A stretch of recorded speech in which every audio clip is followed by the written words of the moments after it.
Paz de Cristo, hermanos. Muy buenas noches. En esta hermosa noche de sábado estamos aquí para meditar sobre la lección número 2 de este material hermoso que se llama Iglecrecimiento, que por allí ya tuvieron la oportunidad de estudiar la primera lección. Hoy nos corresponde la lección número 2, como les decía, y se titula Factores de crecimiento en la iglesia primitiva. Dice su introducción: el primer autor que escribió acerca de la iglesia, la manera en que se formó y creció, fue Lucas en su libro Los Hechos de los Apóstoles. Nos hace ver algunos de los principios más conocidos de iglecrecimiento. En la lectura del libro de los Hechos encontramos varios de estos principios de iglecrecimiento. Es cierto que Lucas no conoció el término iglecrecimiento y que tal vez no tuvo en mente el propósito de definir esos principios. Sin embargo, implícitamente lo hizo, y descubrirlos tiene mucho valor para su implementación en nuestras iglesias, a fin de que puedan crecer de la misma manera que en los días de Pedro, Pablo, Bernabé, Juan, Marcos, Silas y Lucas. Bueno, ya todos, en su mayoría de los que estamos estudiando estos diplomados, porque ninguno de ustedes es ajeno a la lectura del libro de los Hechos, dado que muchos ya tenemos tiempo, ¿verdad?, en la iglesia, y aún los que han sido nuevos, de todas maneras estudiamos este libro cuando pasamos nuestro proceso de las escuelas de maduración, ¿no? Y pues ahí estudiamos los evangelios, estudiamos la doctrina que rige nuestra iglesia. Entonces no nos es desconocido para nada el contenido de este libro, aunque sea por partes, ¿no? Que ahorita con el maratón bíblico ya debimos de haber leído este libro. Bueno, los que no llegaron hasta estas instancias, yo sé que en algún momento de sus vidas han escuchado, aunque sea en las prédicas, por lo menos en las prédicas, el libro de los Hechos, no menoscabando su interés de leer siempre la palabra como ejercicio de nuestra comunión con Dios. Acuérdense que necesitamos de ayuno, de oración y de lectura de la palabra, ¿sí? Nosotros debemos de tener esa comunicación con el Señor, ¿verdad? Oración y lectura. Por la oración nosotros nos comunicamos con Dios y Dios responde por medio de esa palabra escrita, ¿sí? Su Espíritu Santo es quien guía y nos dirige. Bueno, estos aspectos de la iglesia primitiva, como le llama el material, eran de actividad y presencia del Espíritu Santo. Acuérdense cómo se estableció en Hechos 1:8, ¿no? Cuando dice: pero recibiréis poder cuando haya venido sobre vosotros, dice, el Espíritu Santo. Y me seréis testigos, dice, en Jerusalén, en todo Judea, en Samaria y hasta lo último de la tierra. ¿Sí? Bueno, tenemos entonces que de aquí parte una misión importante de crecimiento. ¿Sí? Cuando el Señor Jesús estuvo con los apóstoles, ellos a la verdad no entendían aún qué era lo que tenían que hacer en sí. Pero dice, el Señor les dice: cuando haya venido sobre vosotros el Espíritu Santo, dice, entonces comenzarán esta labor, esta tarea, porque los voy a revestir de poder de lo alto para que comiencen a hacer esta tarea. Bueno, ya sabemos en ese contexto histórico como cuando llegó el día del Pentecostés, ¿verdad? El discurso de Pedro, ese famoso discurso, dice que dio allá en el aposento alto, ¿no? Donde estaban reunidos, como se convirtieron más de, ¿cuántas? 5,000 personas, dice la palabra de Dios, ¿no?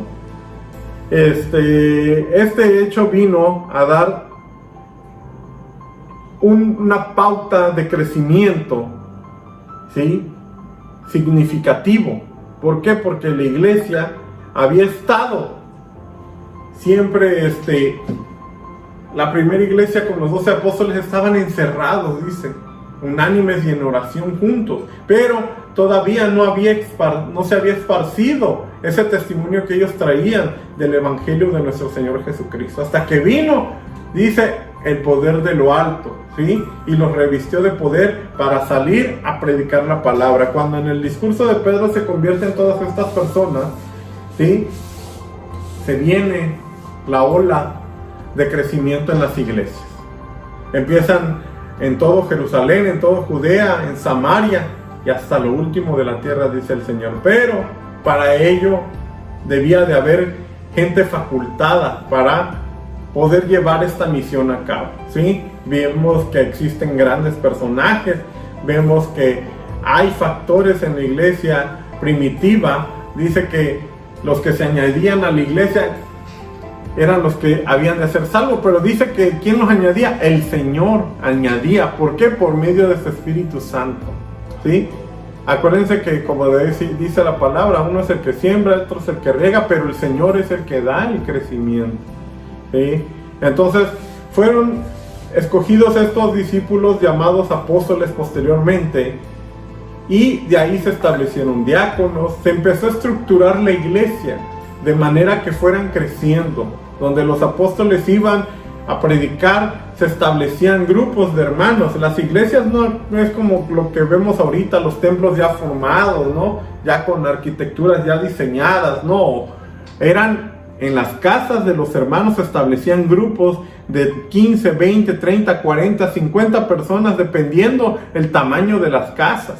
Y dice que había una comunión como ninguna otra, ¿sí? Dice porque nadie tenía ni hacía suyo algo o lo tenía como suyo, sino que todos tenían todas las cosas en común, y los que tenían propiedades dice que las vendían y traían el precio a los pies de los apóstoles, ¿sí? Para que estos repartieran, y todos tenían todas las cosas en común, así que no hacía falta nada.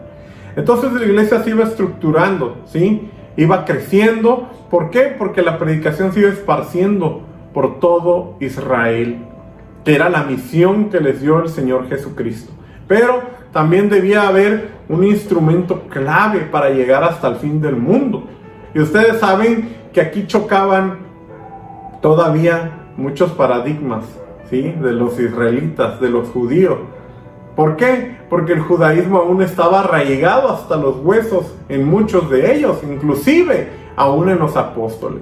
Los apóstoles eran de guardar la ley porque aún no habían comprendido el tiempo de la gracia como tal. Pero bueno, ellos nacieron con esa costumbre, ellos nacieron bajo ese régimen, ¿sí? Para poder pasar de esa transición de la ley a la gracia, pues ya sabemos, ¿no? Que el Señor le tuvo que hablar a Pedro y explicarle, ¿sí? Con ese lienzo donde dijo que había limpiado ya todo lo inmundo, para que pudiéramos estructurarnos, ¿sí? Como una iglesia universal, para que pudiéramos nosotros también ser salvos y partícipes de esta bendición. ¿Quiénes? Los gentiles, ¿verdad? El pueblo no escogido por Dios, pero sí por la bendición que Dios le da a Abraham. Porque el Señor bendice a Abraham y le dice, y en tu simiente serán benditas todas las familias de la tierra, ¿sí? Y ahí se cumple la bendición con nuestro Señor Jesucristo. Bueno, entonces dice que podemos notar que la iglesia primitiva, los llamados a servir al Señor como instrumentos suyos, tenían algunas características que influyeron en el crecimiento de la iglesia. ¿Cuáles eran estas características? Una, tenían claras sus estrategias y sus metas. Trabajaban en equipo, ¿sí? Eran fieles en la proclamación y la persuasión a través de la palabra. Eran incluyentes en el trabajo y tenían una visión territorial. Es lo que hoy en día nosotros tenemos, hermanos, en nuestra iglesia, ¿sí? Tenemos estructurados, ¿verdad? Células, tenemos estructurados estratégicamente y geográficamente en diversas colonias de nuestra ciudad, ¿sí? Aquellas células que se han dado para crecimiento de la iglesia. Se han diseñado infinidades de programas evangelísticos para que nosotros tengamos esa posibilidad y ese alcance más metódico y más simple de traer a los pecadores a los pies del Señor Jesucristo, ¿sí? Esto no había antes. ¿Por qué? Porque no había Biblias escritas, no había esto impreso, ¿sí? Simplemente era el puro testimonio de lo que habían vivido con el Señor Jesucristo. ¿De qué hablaban? De su muerte y de su resurrección. ¿De qué hablaban? De lo que el Señor les había enseñado, ¿sí?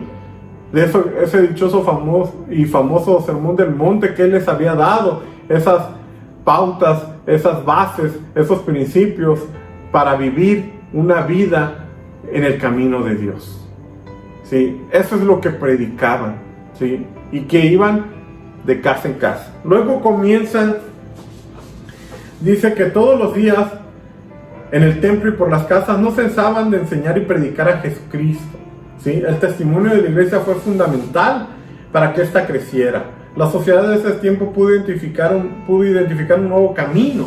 Es decir, la iglesia naciente estaba presentando una manera distinta de vivir. Eran identificados por su novedad de vida, y esto fue muy atrayente. Características que tenían las personas que formaban este nuevo camino, pues sí, eran personas que aprendieron a vivir en comunión, eran personas con un propósito de vida, eran personas que daban testimonio de su fe con hechos. Así que nosotros somos llamados a dar esa predicación con hechos, hermanos. El crecimiento es un término nuevo, no es un concepto que se haya dado en antaño, ¿no? Este crecimiento que se habla y se maneja, pues los apóstoles no lo denominaron así, ¿verdad?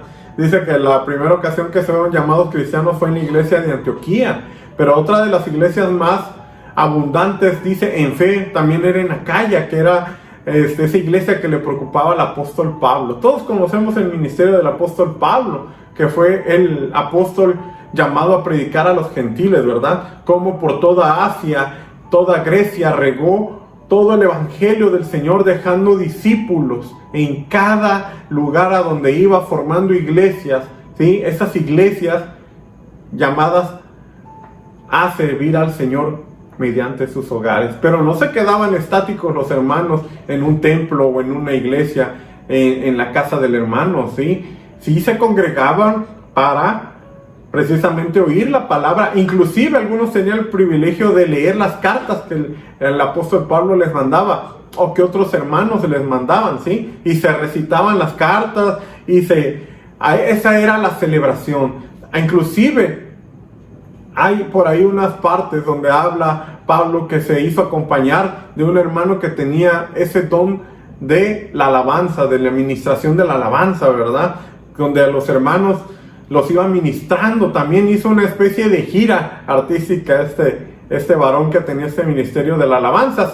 Yo me imagino que ha de haber sido algún guitarrista por ahí muy talentoso que alababa al Señor de una manera impresionante, ¿no? Había alabanza por medio de la palabra, por medio de cantos, ¿sí? Y eran conocidos de todos porque esto era nuevo, ¿sí? No iban por las casas, por ahí en los griegos decían, ¿y estos quiénes son? ¿Por qué palmean? Aún en la actualidad, dense cuenta que nosotros generamos extrañeza en muchas personas.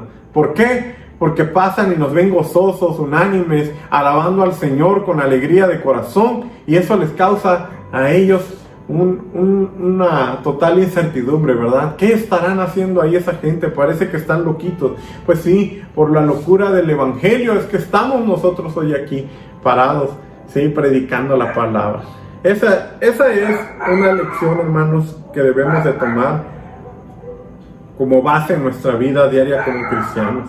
El crecimiento, como la ciencia que estudia el crecimiento de las iglesias, es nuevo, es lo que les decía. Sin embargo, hemos podido notar que desde el inicio de la iglesia el crecimiento fue producto de su forma de vivir la fe, de su respuesta al llamado de Dios y el glorioso mover del Espíritu Santo. No puede haber crecimiento si no hay dirección del Espíritu Santo. No puede haber predicación de la palabra si no hay poder del Espíritu Santo en nosotros. Pues, ¿qué podemos dar, hermanos? ¿Sí? Si no hay en nosotros palabra, ¿sí? Pues no podemos dar palabra si no hay palabra de Dios en nuestras vidas. Si no hay conocimiento bíblico, yo no puedo dar conocimiento bíblico a otro, ¿sí? Si no hay poder del Espíritu Santo, yo no le puedo dar bendición y unción a otro. Si no hay don de sanidad en mí, no puedo sanar al enfermo, ¿sí? Y esas son las facultades que el Señor nos dio cuando da sus instrucciones, que vayamos por todo el mundo, que prediquemos el evangelio, ¿sí? Dice, poniendo las manos sobre los enfermos para que estos sanen, echando fuera demonios. Dice que si algo o una serpiente les picara, nada les hará, ¿sí? Y eso quedó demostrado, está documentado en la palabra de Dios. Al día de hoy, hermanos, el crecimiento se da de una manera exponencialmente más simple, hermanos, no tan compleja como en los tiempos de antaño. Vinieron persecuciones.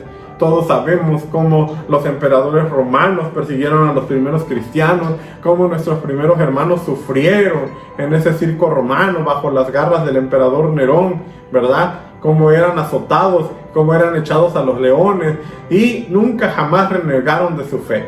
¿Sí? Si supiéramos cómo murieron cada uno de los apóstoles, créanme, hermanos, que no lo creeríamos, ¿sí? Pero sí está documentado en la historia cómo murieron cada uno de ellos, como mártires, ¿sí?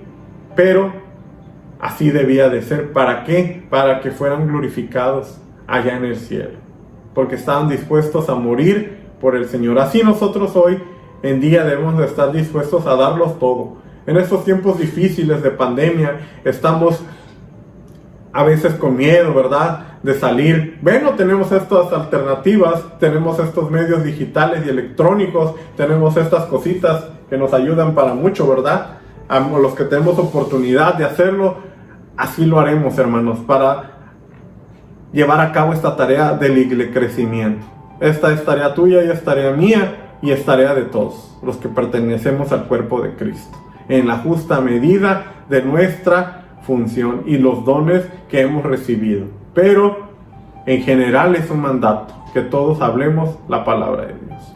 Bueno, esta es la lección número 2. Espero que haya sido de bendición para la vida de ustedes y que hagan sus actividades, apoyemos la iglesia, la escuela bíblica y no dejemos de ponerle empeño. Dios te bendiga, hermano, en esta hermosa noche. Dios te llene de su bendición, te colme de su gracia bendita. Dios te bendiga.